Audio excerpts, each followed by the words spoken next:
Hello everyone, welcome to engineering Angan. তো আজকের lecture ভিডিওতে আমরা আলোচনা করব মেশিন লার্নিং এর একটি অত্যন্ত গুরুত্বপূর্ণ টপিক এবং ইন্ডাস্ট্রিতে বহুল ব্যবহৃত একটা কনসেপ্ট, যেটা হলো এনসেম্বল লার্নিং। তো আজকে আমরা শিখবো এনসেম্বল লার্নিং কি, এটা কিভাবে কাজ করে এবং সকল বিস্তারিত বিষয়বস্তু। তো আমাদের ডেটা সায়েন্স কিংবা তোমার ক্যাগল কম্পিটিশন, এমনকি তোমার রিয়েল লাইফ প্রেডিকশন সিস্টেম, সব জায়গাতেই তোমার এই টেকনিকটা ব্যাপকভাবে ব্যবহার করা হয়। তো চলো শুরু করা যাক আমাদের আজকের ভিডিও। তো প্রথমে আমরা বুঝে নেই যে আমাদের এনসেম্বল লার্নিং আসলে ব্যাপারটা কি।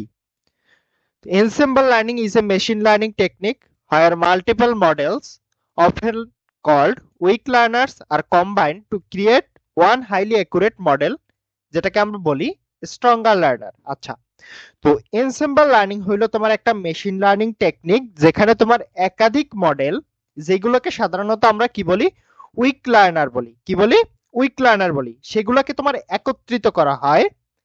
একত্র কইরা তোমার একটা অত্যন্ত নির্ভুল মডেল তৈরি করা হয়। কি করি আমরা, অনেকগুলো উইক লার্নার বা হচ্ছে গিয়া দুর্বল যে মডেলগুলো আছে ওইগুলাকে আমরা কি করি, একত্রিত করে অত্যন্ত নির্ভুল মডেল তৈরি করা হয়, যাকে বলা হয় স্ট্রং লার্নার। তো সহজ ভাষায় বলতে গেলে, ধরো তোমার কাছে 5 জন হচ্ছে গিয়ে স্টুডেন্ট আছে, মধ্যম মানের 5 জন স্টুডেন্ট আছে। তো 5 জনে হচ্ছে গিয়া তোমার প্রত্যেকটা বিষয় কিছুটা কিছুটা করে জানে, কেউই ফুললি জানে না। যদি তুমি প্রত্যেকের আলাদা লিখতে বলো তাইলে দেখবা প্রত্যেকের লেখার মধ্যে কোনো একটা জিনিস করে মিসিং আছে। কিন্তু তুমি যদি বলো তোমরা 5 জন একসাথে হইয়া একটা পেপার লেখো, তখন কি হবে, সেটা তোমার একজনে যা লিখতে পারতো তার থেকে ওরা কি 5 জনে মিললে যেটা লিখবে সেটা আরো বেশি একুরেট হবে।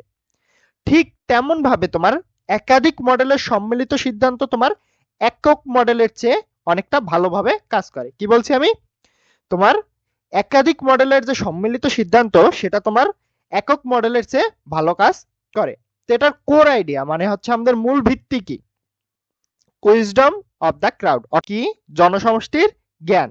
অর্থাৎ তোমার অনেকের সম্মিলিত মতামত একক ব্যক্তির চেয়ে বেশি নির্ভুল হইতে পারে।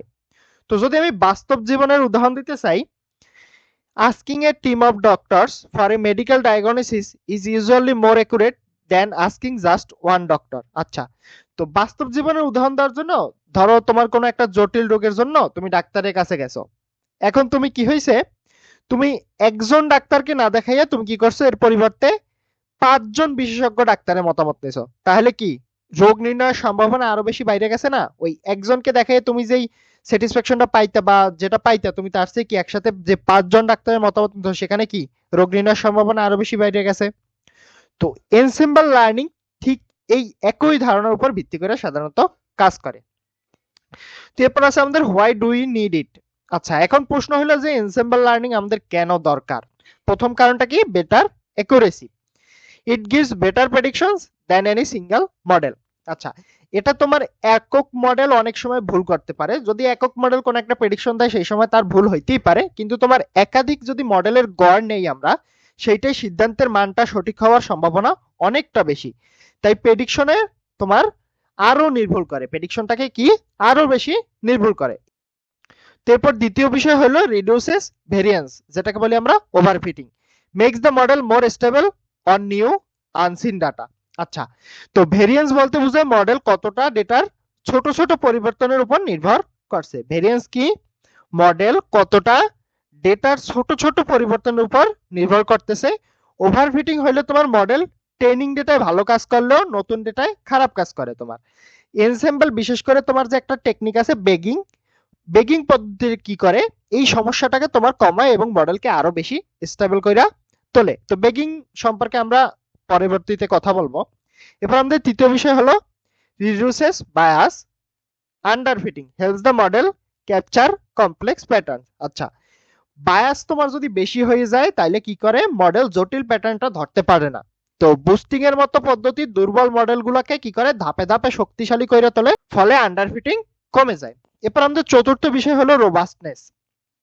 ইট is less sensitive to noisy data or outliers. Ensemble model সাধারণত তোমার নয়েজ বা আউটলায়ারের প্রতি কম সংবেদনশীল হয়ে থাকে। ধরো কিছু ডেটা ভুল আছে, তো একটা মডেল বিভ্রান্ত হইতে পারে, কিন্তু তোমার অনেকগুলো মডেল যেহেতু এখানে সম্মিলিত আছে, তো সিদ্ধান্ত তুলনামূলকভাবে একটা স্থিতিশীলতা বজায় থাকে। তো মডেল তোমার যেটাই যদি ভুল থাকে, তাহলে ধরো সেই ভুলের কারণে একটা মডেল হচ্ছে গিয়ে তোমার বিভ্রান্ত হইতে পারে, কিন্তু যেহেতু এখানে তোমার অনেকগুলো মডেল আছে, তো সম্মিলিত যে সিদ্ধান্ত সেটা তুলনামূলকভাবে একটা স্থিতিশীল অবস্থায় থাকে। এরপর আছে আমাদের হোয়াট আর বেজ লার্নার্স। আমরা দুইটা ওয়ার্ড ইউজ করছিলাম, একটা বেজ লার্নার আর একটা স্ট্রং লার্নার। তো বা যেটাকে আমরা বলছিলাম উইক লার্নার, একটা বলছিলাম স্ট্রং লার্নার। তো সেই সম্পর্কে আজকে আমরা কথা বলবো। তো প্রথমেই আছে আমাদের বেজ লার্নার বা weak learner, a single machine learning model used inside the ensemble. Example হিসেবে বলা যেতে পারে সিম্পল ডিসিশন ট্রি। আচ্ছা, তো বেজ লার্নার বা উইক লার্নার হলো তোমার একটা একক মেশিন লার্নিং মডেল যা তোমার এনসেম্বলের ভিতরে ব্যবহৃত হয়। উদাহরণ হিসেবে বলা যেতে পারে সাধারণ একটা ডিসিশন ট্রি। তোমার উইক লার্নার বলতে এমন মডেলগুলো বোঝায় যা এলোমেলো অনুমানের চেয়ে একটা সামান্য ভালো ফলাফল দিতে পারে। এখন তুমি হচ্ছে কি এমন মডেল নিলা যেটা পুরোটাই একটা এলোমেলো উত্তর দেয় বা প্রেডিকশন দেয়, তাহলে তো হবে না। তো উইক লার্নার কি? এমন মডেল যা তোমার এলোমেলো, একেবারে এলোমেলো অনুমানের চেয়ে মোটামুটি একটা ভালো কাজ করে, সেইগুলোকে আমরা বলতেছি। এখন তুমি নিলা যেটা হচ্ছে গিয়া আউট অফ কনটেক্সট প্রেডিকশন দেয়, তাইলে তো হবে না। আচ্ছা, এরপর আপনার strong learner, the final model created by combining all the weak learner. তো আমাদের স্ট্রং লার্নার কি? স্ট্রং লার্নার হইলো তোমার যখন তোমার একাধিক উইক লার্নারকে একত্রিত করা হয় এবং তাদের আউটপুট মিলাই একটা চূড়ান্ত সিদ্ধান্ত নেওয়া হয়, তখন সেটিকে আমরা স্ট্রং লার্নার বলি। কি? যখন তোমার একাধিক উইক লার্নারকে একত্রিত করা হয় এবং তাদের আউটপুট মিলাই একটা চূড়ান্ত সিদ্ধান্ত নেওয়া হয়, তখন সেটাকে আমরা স্ট্রং লার্নার বলতে পারি। এরপর আছে আমাদের rule of thumb, best learners must be slightly better than random guessing and their error should not be identical. আচ্ছা, তো বেস্ট লার্নার গুলো এখন নেওয়ার ক্ষেত্রে যেটা আমি বলছি যে তুমি এখন বেস্ট লার্নার নিলা যা হচ্ছে কি out of the contest prediction দেয়, তাহলে তো হবে না। বেস্ট লার্নার গুলো অন্তত তোমার র্যান্ডম গেসিং এর চেয়ে ভালো হইতে হইবে এবং তাদের ভুলগুলো একরকম হওয়া উচিত নয়। কারণ তুমি যদি হচ্ছে গিয়া 10টা মডেল নিলা, 10টাই তোমার একই টাইপের জিনিসে ভুল করে, তাইলে তো তোমার শেষ। যদি তোমার সব মডেল একই ভুল করে, তাইলে তোমার ওইগুলো একত্রিত করেও লাভ হবে না। তো তোমার কি করা উচিত? এমন কিছু মডেল নেওয়া উচিত যেটাগুলো সব ডিফারেন্ট ডিফারেন্ট বিষয়ে তোমার ভুল করে। এরপর আছে আমাদের টাইপস অফ এনসেম্বল মেথডস। প্রথমেই আমাদের এনসেম্বল লার্নিং পর্যন্ত 3 ধরনের হয়ে থাকে। একটা হলো তোমার হচ্ছে বেগিং, আর একটা হলো বুস্টিং, আর একটা হলো স্ট্যাকিং। তো বেগিং নিয়ে যদি আমি কথা বলতে চাই, বুটস্ট্র্যাপ এগ্রিগেটিং মডেলস আর ট্রেন্ড আইডেন্টিক্যালি ইন প্যারালাল। এখানে তোমার মডেলগুলো স্বাধীনভাবে এবং একই সময় ট্রেন করা হয়। আচ্ছা, এইগুলো নিয়ে আমরা পরবর্তীতে আরো বিস্তারিত কথা বলবো, এখন একটু সংক্ষেপে বলে যাইতেছি। এইখানে তোমার মডেলগুলা স্বাধীনভাবে এবং একই সময় ট্রেন করা হয়। বুস্টিং, এরপর আছে আমাদের বুস্টিং। বুস্টিং কি? মডেলস আর ট্রেন্ড সিকোয়েন্সিয়ালি। এইখানে তোমার মডেল গুলাকে একটার পর একটা ট্রেন করা হয়, অর্থাৎ তোমার যেটাকে আমরা সিকোয়েন্সিয়ালি বলি, ওয়ান আফটার অ্যানাদার, একটার পর একটা। এরপর আছে আমাদের stacking, different types of models are combined using a meta model. আচ্ছা, এখানে তোমার বিভিন্ন ধরনের মডেলকে একত্রিত করে একটা মেটা মডেল ব্যবহার করে চূড়ান্ত সিদ্ধান্ত নেওয়া হয়। স্ট্যাকিং কি? এখানে তোমার বিভিন্ন ধরনের মডেলকে একত্রিত করে একটা মেটা মডেল ব্যবহার করে চূড়ান্ত সিদ্ধান্ত নেওয়া হয়। এখন আমাদের যে মেথড ওয়ান বেগিং, বেগিংটা নিয়ে আমরা হচ্ছে কি বিস্তারিতভাবে কথা বলবো। এটা কিভাবে কাজ করে? takes the original dataset and creates multiple random subsets with replacement। আচ্ছা, এইখানে তোমার প্রথম যে কাজটা হয় সেটাই হলো তোমার যে মূল ডাটাসেট আছে, ধরো তোমার হচ্ছে কি একটা মূল একটা ডাটাসেট আছে, ধরো তোমার একটা মূল ডাটাসেট, তোমার এই ডাটাসেট থেকে তোমার একাধিক র্যান্ডম সাবসেট তৈরি করা। এই ডাটাসেটটাকে কি করলা তুমি ভাঙ্গে হচ্ছে কি একাধিক হচ্ছে কি র্যান্ডম তুমি সাবসেট তৈরি করলা, এবং এগুলো তৈরি হয় উইথ রিপ্লেসমেন্ট পদ্ধতিতে। অর্থাৎ তোমার একটা ডেটা তোমার একাধিকবার নির্বাচিত হইতে পারে, তোমার একটা ডেটা তুমি চাইলে একাধিকবারও ব্যবহার করতে পারো। তাইলে আমরা কি জানলাম? এর প্রথম ধাপ কি? তোমার এখানে তোমার মূল ডাটাসেট থেকে তোমার একাধিক র্যান্ডম সাবসেট তৈরি করা হয়, অর্থাৎ এগুলো তৈরি করা হয় উইথ রিপ্লেসমেন্ট পদ্ধতিতে। অর্থাৎ তোমার হচ্ছে গিয়ে ডেটা একাধিকবার নির্বাচিত হইতে পারে, একটা ডেটাই তোমার একাধিকবার নির্বাচিত হইতে পারে। এর পরের ধাপ হলো আমাদের trains a separate model on each subset at the same time, parallel training. আচ্ছা, এরপর তোমার প্রত্যেকটা সাবসেট আলাদা মডেল একই সময় ট্রেন করা হয়। এখানে কি হয়? প্রত্যেকটা সাবসেটে আলাদা মডেল একই সময় ট্রেন করা হয়, যাকে প্যারালাল ট্রেনিং বলা হয়। Combines predictions by voting for classification or averaging for regression. আচ্ছা, সবশেষে তোমার ক্লাসিফিকেশন হলে ভোটিং এর মাধ্যমে, আর রিগ্রেশন হলে এভারেজিং এর মাধ্যমে ফলাফল একত্র করা হয়। তো কি জানলাম আমরা? সবশেষে ক্লাসিফিকেশন হলে ভোটিং এর মাধ্যমে, আর রিগ্রেশন হলে এভারেজিং এর মাধ্যমে ফলাফল একত্রিত করা হয়। তো এর মূল লক্ষ্য কি, আমাদের মেইন গোল কি? Decrease variance stops overfitting. এর মূল লক্ষ্য হলো আমাদের ভেরিয়েন্স কমানো এবং ওভারফিটিংটা থামানো। তারপর আমরা কিছু ফেমাস জনপ্রিয় যেটাকে আমরা ব্যাগিং অ্যালগরিদম গুলো বলে থাকি সেগুলো নিয়ে কথা বলবো। প্রথমে আছে আমাদের random forest, combines hundreds of independence decision tree. আচ্ছা, র্যান্ডম ফরেস্ট হলো তোমার বেগিং এর সবচেয়ে একটা জনপ্রিয় উদাহরণ। এটা কি করে? তোমার শত শত ডিসিশন ট্রি একত্রিত করে আমরা এখানে একটা ডাটা সেটের মাধ্যমে কিভাবে আমরা র্যান্ডম ফরেস্ট অ্যাপ্লাই করা হয় সেটা এখানে দেখানো হয়েছে। যে এখানে তোমার কি হয়, এখানে তোমার শত শত ডিসিশন ট্রি একসাথে করতে পারেও। যেমন এখানে দেখতে পাইতেছি আমরা একটা ডিসিশন ট্রি, একটা ডিসিশন ট্রি, একটা ডিসিশন ট্রি। এরপর আমরা কি করছি? তিনটা রেজাল্ট পাইছি, তিনটা ডিসিশন ট্রি থেকে আলাদা আলাদা তিনটা রেজাল্ট পাইছি। এরপর কি করছি আমরা? ওই যে আমাদের ক্লাসিফিকেশন হলে আমাদের কি কি করতে হবে, ভোটিং, আর রিগ্রেশন হলে আমাদের এভারেজিং করতে হবে। তো অনুযায়ী আমরা একটা ফাইনাল রেজাল্টটা পাইলাম। তো এখানে কি হয়, তোমার শত শত ডিসিশন ট্রি একত্রিত করে প্রত্যেকটা ট্রি থেকে আলাদা ডেটা সাবসেট এবং আলাদা ফিচার সাবসেট পায়। সবশেষে তোমার ট্রি এর মেজর যে ভোট সেটা নেওয়া হয়, মেজরিটি যে ভোট সেটা নেওয়া হয়। আচ্ছা, এরপর আছে আমাদের second method, boosting. Models are train sequentially one by one. তোমার বুস্টিং মডেলগুলো হলো সিকোয়েন্সিয়ালি ট্রেন করা হয়।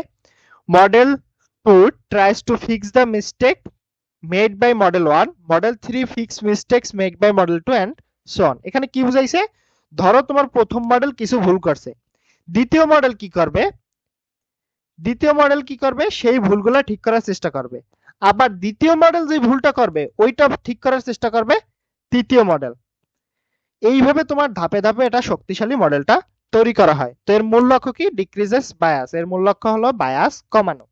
তো এর কিছু ফেমাস অ্যালগরিদম হচ্ছে, প্রথমে আছে আমাদের AdaBoost, adaptive boosting, increases the weight of wrong predictions so the next model focuses on them। আচ্ছা, তো এখানে কি করা হয়, তোমার ভুল প্রেডিকশনের ওয়েট যেটা আছে সেটা বাড়াই দেওয়া হয় যাতে তোমার পরবর্তী মডেল সেই ভুলগুলোর উপর বেশি গুরুত্ব দেয়। এরপর আছে আমাদের গ্রেডিয়েন্ট বুস্টিং। গ্রেডিয়েন্ট বুস্টিং কি? Use gradient descent to minimise the errors of the previous models. আচ্ছা, তো এইখানে তোমার গ্রেডিয়েন্ট ডিসেন্ট ব্যবহার করে পূর্বের মডেলের ভুলগুলা কমানো হয়। এরপর আছে আমাদের XGBoost and light GBM, highly optimized, fast and extremely popular in modern data science competitions. আচ্ছা, তো এগুলো তোমার অত্যন্ত দ্রুত এবং অপটিমাইজড বুস্টিং অ্যালগরিদম যা তোমার আধুনিক ডেটা সায়েন্স এর কম্পিটিশনে খুবই বেশি জনপ্রিয়। এরপর আছে আমাদের মেথড 3 যেটাকে আমরা বলছি স্ট্যাকিং। স্ট্যাকিং কি? combines completely different types of algorithms, decision tree, SVM, neural network। Stacking হইলো তোমার সম্পূর্ণ ভিন্ন ধরনের মডেল, যেমন তোমার ডিসিশন ট্রি, এসভিএম কিংবা তোমার নিউরাল নেটওয়ার্ককে একত্রিত করা হয়। A final algorithm is trained to look at the predictions of the base models and decide how the best combine them। আচ্ছা, এরপর কি করা হয়, তোমার একটা মেটা মডেল ট্রেন করা হয় যা তোমার বেস মডেলগুলোর প্রেডিকশন দেখে একটা চূড়ান্ত সিদ্ধান্ত নেয়। এর অ্যাডভান্টেজ কি? ম্যাক্সিমাইজেস ডাইভার্সিটি। তো এর সুবিধা হলো তোমার ডাইভার্সিটিটা সর্বোচ্চ করা যায়। তো এই ছিল মূলত আমাদের তিনটা স্টেপ। এরপর আছে আমাদের pros and cons of ensemble learning. তো এনসেম্বল লার্নিং এর কিছু ভালো দিক এবং খারাপ দিক দেখে নেব। প্রোস কি কি আছে?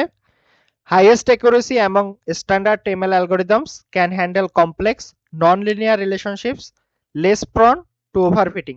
আচ্ছা, তো এনসেম্বল সাধারণত তোমার সর্বোচ্চ অ্যাকুরেসি দেয়, এটা জটিল নন লিনিয়ার সম্পর্ক ধরতে পারে, বিশেষ করে তোমার বেগিং যেটা আছে সেটা ওভারফিটিংটা কমায়। এরপর কনস কি?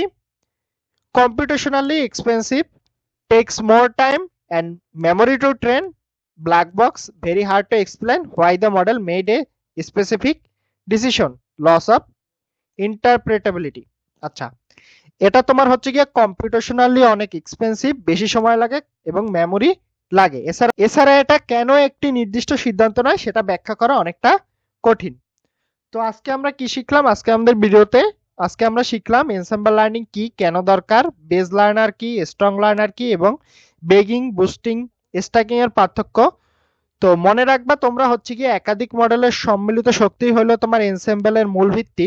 তো আজকের ভিডিও আমাদের এই পর্যন্তই। আমাদের ভিডিওগুলো ভালো লাগলে অবশ্যই চ্যানেলটিকে সাবস্ক্রাইব করে আমাদের সাথেই থাকবেন। দেখা হবে পরবর্তী কোনো ভিডিওতে। ধন্যবাদ।